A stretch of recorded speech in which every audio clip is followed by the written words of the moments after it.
The person told me in this ayahuasca experiences, you guys take some vitamins or something that make you get horny and make you have sex with each other in groups in these ayahuasca experiences in the middle of the night.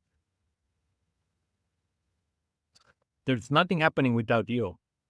If you go for an ayahuasca experience, go through it very fast, fast, fast, and you go home, I tell you, nothing will change.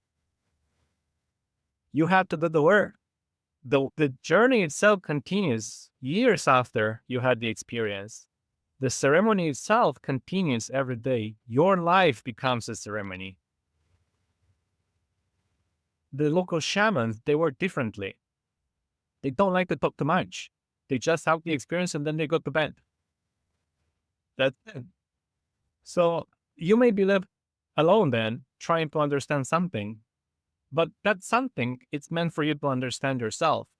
And I wish somebody told me this long time ago. In 2018, I started a journey with ayahuasca. I did not know what to expect. I saw some documentaries.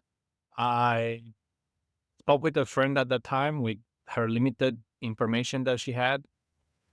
I spoke to a coach that told me about the ayahuasca and what it was, but I did not know any preparation. I didn't do any research, what people were saying about it, and what to be careful about, and what to look after, and how it is to find a good practitioner or a center. Should I fly to Peru or find somebody locally in Romania or in Europe? 2018 wasn't so widespread at that time, anyway, in Europe. So my choices were pretty limited. I had to go to the US or go to South America in the hopes of having an experience and finding peace and something. Actually, I don't know what I was looking for, in all honesty. Maybe indeed I was looking for peace because I came from a very dark period in my life, 30 years something, sticking for the light. Nothing would have been preparing me for that experience. And what came, we're 6 years later. So during those years until now, there's been more experiences that I had in Peru. I usually just go to the same family of shamans that I started with. Uh, Maybe it's my own calling that is supposed to be like that. I didn't try to look in Europe for anyone else. I just fly all the time to Peru. And I wish I saw something else about ayahuasca before going to Peru, how to prepare myself, what to expect, and what will happen when I go home. Will there be somebody for me? Because I did not know it would be such a highly sensitive place to be. When you go to the Amazonian jungle, one could think that's the only jungle you will experience. However, many find out the real jungle is when you go back to your home because you go back to the old places that you left, the old environment, the old friendships, the chaotic places of the city you may be part of. There's a lot of noise around you. You are extremely sensitive when you go back to your home. And often you may not have a psychologist or you may not have somebody to hold your hand in that integration process. It's often very difficult to speak about such experiences with your friends who have never had the experience. I like to start first with some myth that over the 6 to 7 years I encountered online or in person, and the most predominant one seems to be the sexuality related around ayahuasca and this kind of experience. Uh, I can only speak about this particular center I have been at. So I do not know how other people or other centers do it. But what I can assure you is that sexuality absolutely banned from the ayahuasca experience before and in the experience and after the experience when you go home. You are not allowed to even have sexual thoughts at all. Maybe 3 years ago, I was having a train ride and I took the attention of somebody on the train. And 4 hours later, we went into a conversation, and basically, the person was a psychiatrist. at the big institution in Romania for psychiatry, and they told me that all they know is what their higher ups tell them, because the higher ups will know better than themselves, than the doctor themselves. Now, the higher ups, their information is based on what somebody else tells them, and is based on old knowledge books in medicine. The real experience is non existent. They never had an experience with ayahuasca. They can only share something somebody told somebody 50 years ago. If you never had the first hand experience, of course you don't know it. Of course you don't have the knowledge. Of course there's no reference. So I helped the person dispel this myth of sexuality because the person told me in this ayahuasca experiences, you guys take some vitamins or something that make you get horny and make you have sex with each other in groups in these ayahuasca experiences in the middle of the night. Now, I believe my face reaction will tell you everything, right? I hope it does. In the ayahuasca experience, everybody's vomiting. Everybody needs to go to the toilet and pee or do the other work and cry at the same time, and maybe do all those things at the same time, and maybe need to take a shower at the same time because they are overheating, many of them. In the experience of ayahuasca, sometimes it is advised by the team or by the shamans to have a cold shower to help with the experience, because sometimes the experience can be intense. So it can happen that you can vomit while showering and take a pee and do the other business at the same time. I don't know anyone who can be horny in such moments. I certainly was not. I have seen hundreds of people in these ceremonies, and I have not seen anyone horny in any way. Before I went to the center, I was told to hold from any sexual activity 7 days before arriving. Now, sexual activity means not playing with any toys either, not having a stuffed animal either, not watching porn, not having sexual desires, not thinking about it, not dreaming about it for 7 days before going there. Once I arrived at the center, then the same restrictions applied. Because I did a diet, though, the same restrictions will apply for the next 30 days as well, along with other food restrictions. So it's absolutely banned, such activities of sexual manner. Nobody's in the mood to do that. Everybody's going through a deeply profound transformative process.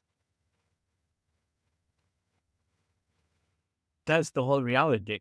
I do not know what may happen to other centers. I just don't know, but I believe this will be the case for most centers and for most practitioners. If you're going to a center, they will give you the information that you need. Usually it's a food restriction. Usually it's a behavior restriction. You're not supposed to be taking supplements for a few days. You're not supposed to have sexual thought or take part in any of those such activities. No alcohol, no coffee. So you will be having such information when you go to a respectable center. Maybe the most important part is finding the right place and the right people to work with. I have seen these days that, at least in the US, there's the traveling shamans. They come knock on your door and give you the medicine at your home. I don't know about that. I personally would like to go to the nature where it's coming from, like indigenous shamans who have been doing it for generations, who are working as a family, which are in a local community within in the jungle.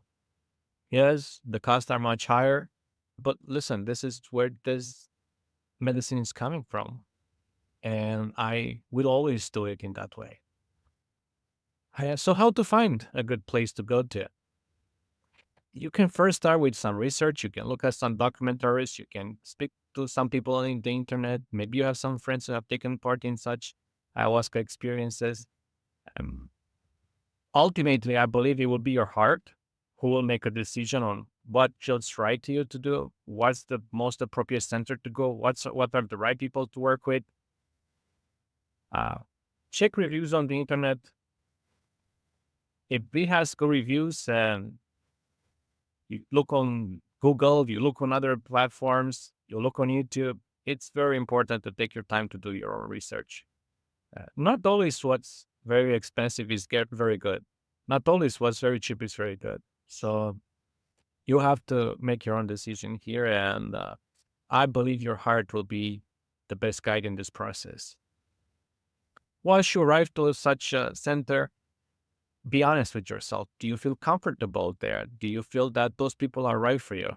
If they are not, if you're having second thoughts, you have to address those second thoughts with them and go. You don't have to stay there. It's really a profound experience. And some people don't have the right intentions for you. Some people they have their own intentions for themselves, and usually it's money and other things that you may be able to give them. So it's very important to make your research on this topic. On where will you go? And maybe go with a friend. So that's how I did it. I went with a friend. So whatever happens, there will be somebody to watch over you too. At you over there. Either way, when you are in the ayahuasca experience, everybody's going through something. Everybody's processing still their journey, their healing. Even the shamans are going through something. Even the staff team is going through something. Every passenger is going through something. So there's nobody in the experience who is so enlightened that can touch you and they can get you out of a bad experience or give you the healing you need. At least in my case, it didn't happen like that. In my case, we had a team and they were there to support us physically if we needed help. The shamans were there to do their job. And yes, it's very important, but the experience is for you. You are that experience. That experience is unique to you. So whatever you're meant to be experiencing, then you have to go through it. Then you have to find the acceptance in your heart to whatever you see that is meant for you to digest, to let go of out of you. And often it's not beautiful things, it's difficult things. But nobody can get through those difficult things except you. Yes, you will have somebody holding your hand, more or less, but you are the one who does the job. There's nothing happening without you. If you go for an ayahuasca experience, go through it very fast, fast, fast, and you go home, I tell you, nothing will change. You have to do the work. The journey itself continues years after you had the experience. The ceremony itself continues every day. Your life becomes a ceremony. It really does. And it's such a beautiful ceremony. It's such a beautiful celebration of life. And I believe it's worth every struggle that you may have had before the experience, in the experience, and what followed after the experience. Because after you go home, it can be one of the most challenging times because most of the people around you won't understand what you're talking about. They will not understand your experience and often may judge you or leave from your life. So it's important to have some people you can connect with, maybe some people you have met at the center, maybe some of the stuff that they may offer integration support. Maybe you can have a psychologist, maybe you can have an integration, plant medicine integration coach that you can talk to. Maybe some of your friends that you have went together. It's very important to share together and to go through this integration process. The integration process is as important as the whole experience. That actually it works together. Going to the ceremony, being the ceremony, and going to the integration process and actually implementing those new realities in your life. Nothing changes in your life if you don't do those healthy things. It just doesn't. And sometimes it will take years.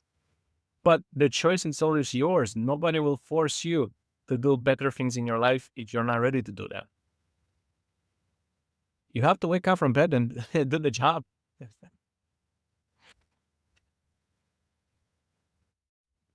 And yes, I have read some news also that there may have been some practitioners in maybe Brazil, maybe in Colombia, maybe in Peru, um, that they may have a smaller establishment. They may have taken advantage of some of the ladies, as I have read on newspaper. I don't know their names. I don't know where they did their work. But what I read was that relationship may have been built after the experiences. Well, I cannot comment on that because I was not there. And when I went to the center, whatever happens after you leave the center is not their responsibility. You are an adult, you're a mature person, and it's a consensual um, decision between adults. And that's no one's business. But in the ayahuasca experience itself, that's absolutely banned. So there's nothing sexual about it. Yes, there might be sexual visions. Yes, there might be sexual dreams as you are undergoing the experience. But you, those are just in your mind. Those are just for you, and you have to remind yourself that you're not supposed to be thinking those, right? Because something interesting about the journey is that the plants will test you, will test your integrity. How how how honest are you about your growth? How honest are you about the change? How honest are you about embracing this transformation in your life? They won't give you this information otherwise. They will test you. How profound do you want this work to happen in your life? Are you here just being a tourist, or you're serious about this profound work? So they have an intelligence too, and maybe they have a little bit of an ego too. But if you come with good intentions, everything will work out for you. So I wanted to address this major sexual topic. Yes, I think they are people who haven't done their proper work on themselves, and their pain and their insecurities and their traumas are coming through in the ayahuasca experience, and may influence some of their passengers, and they may take advantage of some of their passengers. I say may because I don't know it. I have not seen it. I have already read about it on the internet, and I don't know the side of the other story, of the other person. I'm not a detective. I don't want to do this kind of research. It's not what I'm interested in. But I just wanted to dispel this myth about we are just some horny people having sex in the middle of the night in the jungle, which is very, very untrue. If you even think about something like that, you will just be banned from the establishment, and a taxi will be called for you to go to your home, and you can never return back, because it's not just you, it's also the people who are there. It's also the passengers who came there, who made efforts, who paid a lot of money to be there, that you are disturbing their own healing. So that's on that topic of sexuality. When I was also in the experience, and many of us want to share what's going on as we are in the experience, but you have to realize that other people, 10, 20, 30 people, they may have been going through something. So when you start to share something with your roommates in the maloca or the ceremonial room, you will be disturbing them, because your voice will be felt 10 times louder than it actually is. Everything is amplified. So this is something that happens common. People like to share. And I understand it, and I also used to share, but it's often encouraged that longer shares are to be done next day, in maybe in the kitchen when they're eating, or they have an integration talk or time to share. It would be much better to do it at that time. In the first experiences, you'll have an overload of information that you cannot wait to get it out of your system to be shared. Like, and it's understandable. Um, so if you have never been for an experience, then know that you will accumulate so much information that you're so happy to share.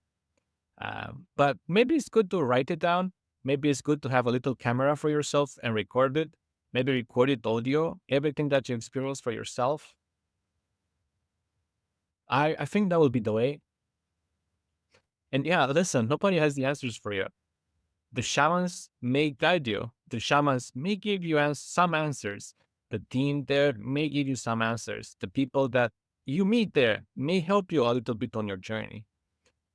But a lot of times in my own experience, there were 80% question marks that I wanted to ask, but somehow I couldn't, nor did I get the answers that I was looking for.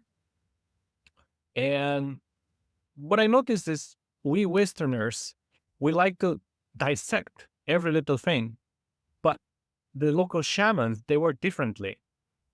They don't like to talk too much. They just have the experience and then they go to bed. That's it. So you may be left alone then, trying to understand something, but that something, it's meant for you to understand yourself. And I wish somebody told me this long time ago, so I wouldn't take something personal from the team or the shamans why they are not giving me the answers I'm looking for. Very simple, because those answers I was looking for, they were supposed for me to understand them. Although I think we should be helping more the people so they don't have to question themselves for years. But anyway, I believe these are some topics I wanted to address on some myths and preparation work and finding good centers and some of my experiences. I hope this has been helpful. We will be returning to the deck videos, but if there's a need in the topic of ayahuasca, please let me know in the comments if you have questions or you are preparing for a journey. Maybe there's something I can create some videos that can help you. Thank you very much.